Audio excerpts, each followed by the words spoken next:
Hello, this is Gerald Johan van Was and some smaller demonstrations of letter combinations as formations. Regarding some examples with the letter P, the short version, so I'll quickly go through the larger video with some extra explanations. Of those who saw it already, this will be a shorter but a different version. I will show you the difference between the PA starting point and the AP starting point with the example of PAP also, and compare AP or ape with PAARD or monkey to see how P can be formed can be shown in a form, and how you can see what really happens in the words and how we use this letter to orientate ourselves in it. And so we have already expressed PA then and PAP as the examples. This started from a center. The A is a center position in space. The P is a position in time. So it is actually not clear enough when I don't express the time, but there's a pop effect there. So you can have the A with a pop on top and the pap with a double pop there as well. Pap means porridge, so there is a consistency there in the material that you already can sense. But it's best to express it with the time aspect. Like this is a pop, so you can see there's a difference, there's a distinctiveness there. Pa also means daddy, so there's this distinctiveness that puts it above the normal objectivity, as you can see there. And the pap also has this pressure points, which is in variations. Is it still clear? Is it clear enough? Maybe, yeah, when I say what's behind it, but it can be better. With A as a center position, I can express the center position even more clear, and have the uplifted part there as well. It's more clear with Pa, because it also uses a central position, but it's less clear with Pap. So I will have to show you also the expression of P. P means it's a process of time, which is not there in A because it's only about space. The process in time needs some time to adapt when we don't have anything in time. The A is just space, but the space, everything which we express and associate with everything we associate within space, with the objects and so on, we think it will stay the same all the time, but it always needs to adapt, just like we need to adapt. So if we involve time in the three-dimensional space, it will have the involvement of an adaptation process, and it's best to express that one. And the best way to show the adaptation process is like this with this S form, because then you can see, okay, there is an adaptation there. I need some time to see from where to where it goes to. That's more clear how it is. And here I have the word Pa with a double A, and I have here Pap also with these adaptations around the surface. Will make already more clear that porridge is a consistency with some variations at the surface, and that's where it is. The Pa, I will start with the Pa. So where can I have the Pa? So there will be an adaptation towards a center position that has the conclusion on top. It actually already looks like the word I'm going to express Pa. I was going to express the word PAARD or horse, and it has actually a bit accidentally the horse form, because it is from A to A, it is evolving, it is adapting, so it goes from one center to another center. There's a kind of adaptation there, so that can be used to express itself like this. And PAARD has this kind of adaptation. It is about that kind of adaptation, and if I exploit it, I have the Pa here, and I have a Pa here. I have up art here. I have te paard here. Te paard means on the horse. Te is the T is the point in general on the volume, but here it is within the expression of E, so it is within a certain range of where you can move it. So it's moved in the middle of it to go on to the horse. So that's the expression te paard. I have a pair. I have a pair. And here I go to emphasize the pairing. The pairing, so it's the process towards it. With the R, the connection point. So everywhere where there's a change, I make the connection point until I have the PA over the process that comes out of it, of the combined A's. Paar is the Dutch for pair. We'll also express pair. So with the E towards it, that it shows the direction. Pair is where it always is doubled, connected. It's always connected, but it's always separate at the same time, as you can see here. So let's start from paar and go to paard, to the T. Where do I need to express the T always, or where is the connection point with T? Paard is expressed with T, but it is written like D, so we will need both of them. We will need the connection points of T. T, the influence or T, or the connection points are always in that volume at these positions. And the D will be a moving in time, also a moving in time, that there is an interconnection, that you move something as a reference point to another reference point, and these movements are giving also an interconnection as well. So we need to adapt this to the movement and to the adaptation as well. So there's more adaptation going on, except with the P. There's the next adaptation in the form will be from the T to the D. And how well do I express that here? It's very easy. I have the positions of T and I move them to another position and I pair it again, and I have pair. I have a par, I have the part, I have the part. And if I add an extra, I will do that as a fantasy, an extra head on top with the connection, as you can see what kind of connections are interconnected. I have one over there, one over here, one over there. There is always these kind of movements all around, and that makes it up that we have the horse or the part at the end.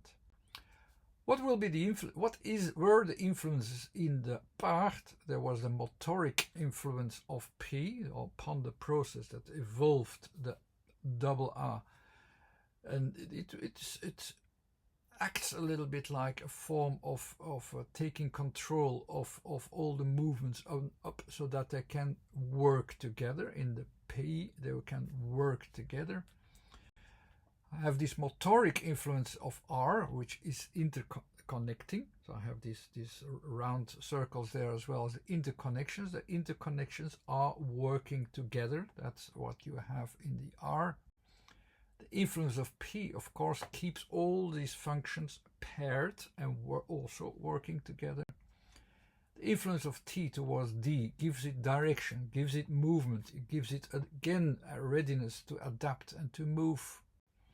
And the influence of A towards A is always about centralizing, leading, and in this case with the double A cooperating, and thanks to the P further canalizing the whole way of adapting and adapting it further into the whole process, what is expressed here. So PA basically is about a very cooperative adaptation. So will the opposite word, up, will be also the opposite than a cooperative adaptation, with a certain discipline also to keep it working together. Is that then the opposite in ape? Up or ape, instead of the Pa, there will also be, the negative part of it will be that there will be some kind of suppression, of course, of the impulses, because they need to cooperate together. The up is the opposite, that's true, it is uplifting. So now as a positive thing, it wants to raise above itself, it wants to raise and have more possibilities, more behaviorisms, more adaptation, not just the adaptation that it knows, it wants to learn new adaptations. So up basically is going up, enlarging its own field of investigation and ranging it, giving it more possibilities. It is suppressing as well. It has its own discipline. It suppresses only to become more. So while PAARD is directed towards discipline and adaptation of all the things that it already knows and has, AAP is not really the lack of discipline as we associate it so easily with the ape.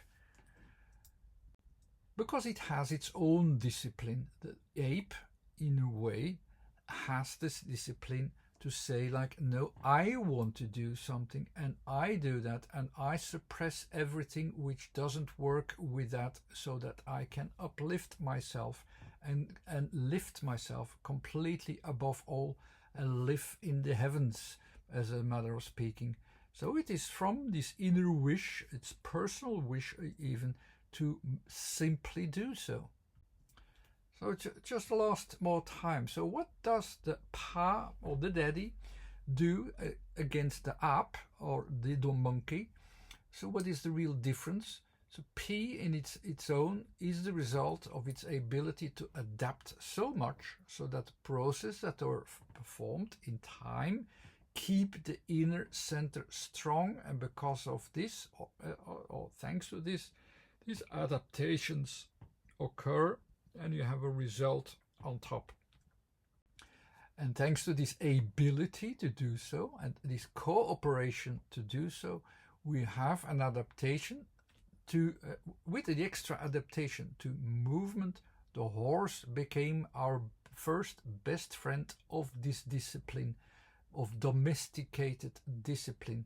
The Pa is the patriarchal way of thinking of forming things with discipline. The horse is in the extension of this idea, giving it extra movement, bring it further than it used to be. The forcing of discipline can be even so much so that there is one animal that has this reflection of it very well. It's the dog, which is the ultimate domestication and listening and controlling it completely of it, a full effect of all its results. And this full effect you can see already in these ears here at the end of the dog. The ape, however, is also working for a certain control, but this is control to be free. It's not to be controlled, it's to be free. It's working from its own center of freedom, and it starts to control tools. So this the P dominates, so that's the P is the top. The A is less, so it is less, but it's the starting point. It will grasp what it is and do something with it. So the monkey in its own control started to become dominant, its own master, uplifting himself in the heavens, and that way it became the opposite of the dog. It became the god. So the ape is not the lack of discipline, it is the lack of rules, only to gain personal control. And that's how man evolves from the ape, wanting to be, also from this patriarchal first way of thinking, trying to be its own god, using even the idea of God for it to rule others, and instead of learning it the hard way and learning the disciplines to canalize it further, the ape is really the first starting point of mankind, while using its tools for its own purpose. Together, man also started to go beyond himself, takes advantage of its ruling, and ruled the world, and was ready to take over the world. Yeehaw! Man is in fact a balance between these things. If it really wants to think it is going for its own freedom alone, it has this perspective and has this reflection and has this reflection that it reflects itself and its desires into a God. But the more it is trying to be the God of the decision making thing from what he thinks is going to make freedom for himself, is acting more like the ape. Its first starting point. So it's acting like the ape. The other father figure is trying to go to dominate all of its material behind it, canalizing it via the horse, and if it exaggerates it, it will also become almost like the dog, the opposite. So man is in fact the balance between these things, so it can uplift himself. That's his starting point. But if it do that too much, it will become the monkey. It exaggerates there. If it has too much, too much oppression, it also has to have a counterbalance, and the counterbalance is this kind of sound of the horse. Take it easy, take it easy. Don't control these things too much. Have a good discipline, a good balanced discipline. This is man. Man is balance between these things. It's not the one of those starting points alone. It's a combination of these things, how it formed itself into a so-called balanced person that wants to keep the middle between these two ideas, which it still hardly understands where it comes from. Adaptation of the P form was a starting point. P is also a disciplined form of canalizing where it goes to. You can canalize it to any kind of direction. You will need other things for it to do that well, but that's not for now. Anyhow, I hope you enjoyed this one. Thanks for watching. This was Gerald Juavawas. There's a website too and a list from words. Thanks again for watching. Bye bye.